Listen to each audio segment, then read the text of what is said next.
iniciando agora o tópico de colisões elásticas em uma dimensão do nosso capítulo 9 do Fundamentos de Física do Halliday, a gente abre com a questão de número 60, que diz o seguinte: duas esferas de titânio se aproximam com a mesma velocidade escalar e sofrem uma colisão elástica frontal.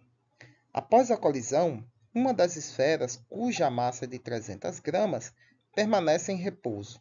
Qual é a massa da outra esfera e qual é a velocidade do centro de massa das duas esferas se a velocidade escalar inicial de cada uma dessas esferas é de 2 metros por segundo. Agora, então, vamos à ilustração do problema aqui apresentado. Duas esferas de titânio vêm, uma em direção contra a outra, colidem e promovem uma colisão elástica. As palavras vão fugindo, as palavras adequadas para a gente explicar o conteúdo, né? Porra, é foda isso aí. Então, nessa colisão, uma das esferas permanece em repouso enquanto a outra modifica o seu movimento, indo no sentido contrário ao seu movimento antes da colisão. Dessa forma, a gente tem a massa da esfera que permanece em repouso, que é de 300 gramas. E ele pede na nossa letra A massa da segunda esfera, da esfera que moveu-se no sentido contrário, que saiu aqui da tela do nosso vídeo. Então, qual era a massa da outra esfera? Sendo a característica dessa colisão uma característica de colisão elástica, onde uma das esferas permaneceu em repouso. Bom, já que é um tópico do capítulo de conservação do momento linear, nada mais justo que a gente começar com o conceito desse capítulo, que é o conceito de conservação da quantidade de movimento. A gente sabe aqui que essa quantidade de movimento ela se conserva, a variação da quantidade desse momento vai se conservar, e a quantidade de movimento desse sistema antes da colisão tem que ser igual à quantidade de movimento após essa colisão, já que aqui não há envolvimento de forças dissipativas. Então, nesse caso, a gente tem PF igual a PI. E abrindo um pouco mais a nossa equação, nós temos a quantidade de movimento da partícula 1 mais a quantidade de movimento da partícula 2 após a colisão tem que ser igual à quantidade de movimento da partícula 1 mais a quantidade da partícula 2 antes da colisão. Sendo que a nossa partícula 1 aqui vai ser essa que está aí na nossa tela, que permaneceu em repouso, para a gente diferenciar uma da outra. E após a colisão, ela não possui quantidade de movimento, pois ela permaneceu em repouso. Isso significa que a quantidade de movimento dela foi transferida para outra partícula, para a nossa partícula 2. E se a gente olhar bem, a única variável da qual a gente conhece o valor, que diabo foi isso aqui agora? Da qual a gente conhece o valor é a massa dessa partícula aqui. E o nosso enunciado pede a da partícula 2. Porém, a gente não conhece as velocidades envolvidas. A gente não sabe quais são as velocidades das duas partículas antes da colisão e após a colisão. A gente sabe que a velocidade das duas partículas antes da colisão é a mesma, v. Tanto é que eu coloquei aqui na nossa expressão que antes da colisão, v01 e v02 são os mesmos valores. Então, v, sendo que uma está no sentido oposto ao outro. Então, eu vou considerar aqui como sendo para a direita, na horizontal, o sentido positivo do movimento. Então, a partícula 1 está se movimentando com velocidade positiva, porque ela se direcionava no sentido positivo do eixo horizontal, enquanto que a partícula 2, a que saiu da nossa tela, antes da colisão, se movia no sentido negativo do nosso eixo horizontal, então menos v. E uma outra variável que a gente também não conhece é a velocidade da partícula 2 após a colisão, que ela passa a se mover no direcionamento do eixo horizontal no sentido positivo. E aí o que é que eu fiz aqui? Eu isolei essa variável, velocidade 2, e ela é expressa por isso aqui. É pela quantidade de movimento da partícula 1 menos a quantidade de movimento da partícula 2, isso aqui antes da colisão, sobre a massa da partícula 2, já que o termo onde a partícula 1 está é zero. Fazendo aqui o nosso V em evidência, a gente tem essa expressão aqui para a velocidade da nossa partícula 2. Só que o que a gente quer é a massa, né, da partícula 2, ou seja, o M2. Então, veja que a gente tem 3 grandezas aqui, ou 3 variáveis que a gente não conhece. A velocidade da partícula 2, a massa da partícula 2, que é o nosso interesse no enunciado, e a velocidade das partículas antes dessa colisão. Então, de alguma forma, eu tenho que eliminar essas variáveis, já que eu não conheço. Ou, pelo menos, achar alguma forma na qual a gente consiga obter o valor delas para poder utilizar aqui na nossa expressão. Uma estratégia que a gente pode fazer é usar a conservação da energia mecânica. Já que aqui a única energia envolvida no movimento é a energia cinética, a gente pode escrever da seguinte forma. A variação da energia mecânica é igual à variação da energia cinética, que é a única energia que está envolvida aqui na nossa situação. Como também não há forças dissipativas, isso significa que a nossa energia mecânica ela vai se conservar. Dessa forma, a energia cinética antes da colisão tem que ser igual à energia cinética após a colisão. Né? Nosso KI, que é de inicial, né? Então, nesse caso aqui, inicial, entenda-se como antes da colisão, e final, né? KF, após essa colisão. E aí nós temos o seguinte, a energia cinética vai ser a soma das energias de cada partícula. Nesse caso, temos duas. Então, a gente escreve a expressão. Né? Antes da colisão, a gente tem a energia cinética da primeira partícula mais a energia cinética da segunda partícula.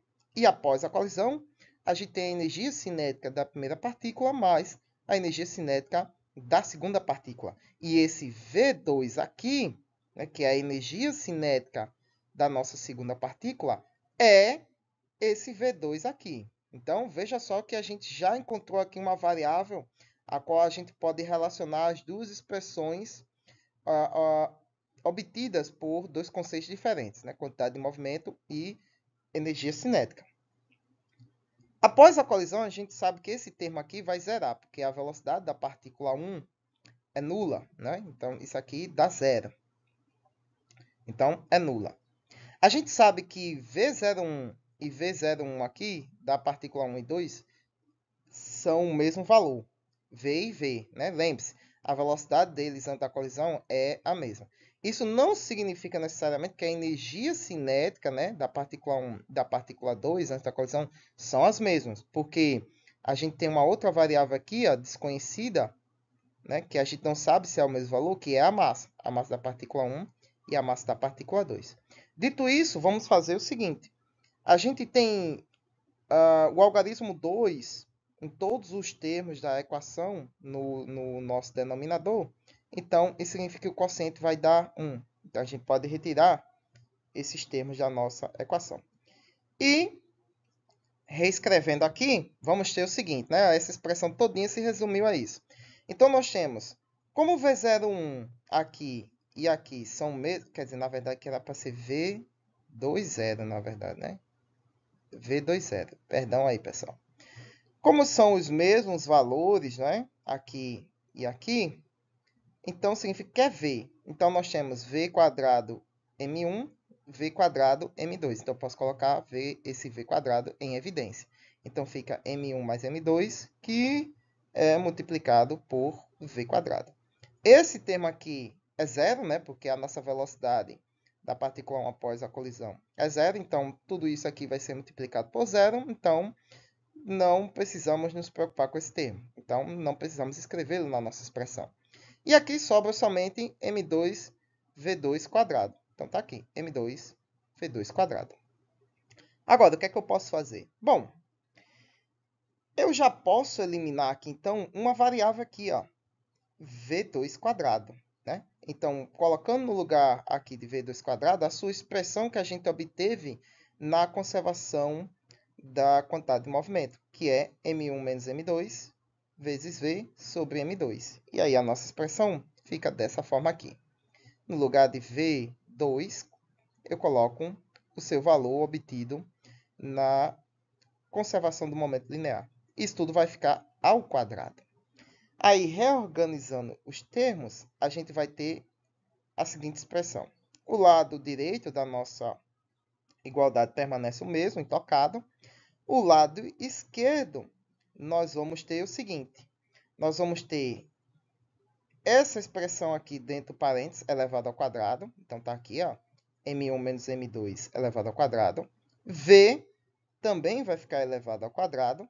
E nós vamos ter aqui no denominador M2 também elevado ao quadrado. Porém, a gente tem no numerador um M2. Então, isso significa que a gente vai ter no numerador M2 e no denominador M2 ao quadrado, que é o mesmo que o quê? M2 vezes M2. Então, um quociente entre o termo do numerador e um dos termos do denominador dá 1. Então, a gente pode eliminar. Então, vai ficar desse lado aqui, M1 menos M2 elevado ao quadrado, V² sobre M2 no denominador. E aí, ó, a gente já elimina outra variável que estava nos preocupando, né? Que é esse V que estava aqui, né?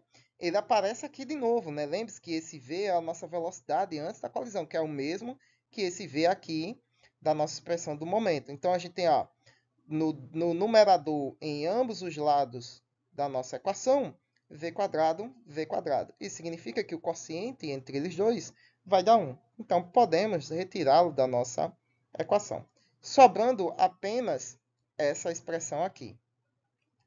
No lado direito da nossa equação, M1 mais M2, multipliquei ambos os lados da igualdade por M2, né? Então, aqui vai ficar M2 sobre M2, o quociente é 1, então ele desaparece aqui. E do outro lado, a gente fica com o nosso M1. É o famoso, né? Pega esse termo aqui que está dividindo, passa para o outro lado, multiplicando, né? Então, vai multiplicar esses termos. E aqui eu abri, né, a nossa a equação quadrática, né? Que aqui ela estava de forma simplificada, né? Então, como todo mundo já sabe, né? Dois termos aqui em uma operação elevada ao quadrado, né? O primeiro termo elevado ao quadrado, menos duas vezes o primeiro vezes o segundo, mais o segundo termo ao quadrado, né? A nossa famosa equação quadrática. Eu posso fazer também aqui uma distribuição, né, de termos, né? M1 vezes M2, M2 vezes M2. E aí a nossa expressão fica assim bonitinha, né? M1, M2 mais M2 ao quadrado. E do lado esquerdo a nossa equação quadrática.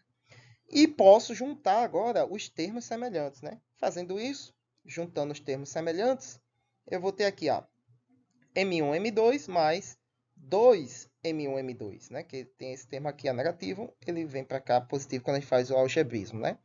E aqui nós temos do lado esquerdo M1² mais M2² menos M2². Então, ó, eu tenho M2² menos M2², isso aqui vai dar zero, né? Dois valores iguais, com sinais diferentes, a operação entre eles vai resultar num valor zero.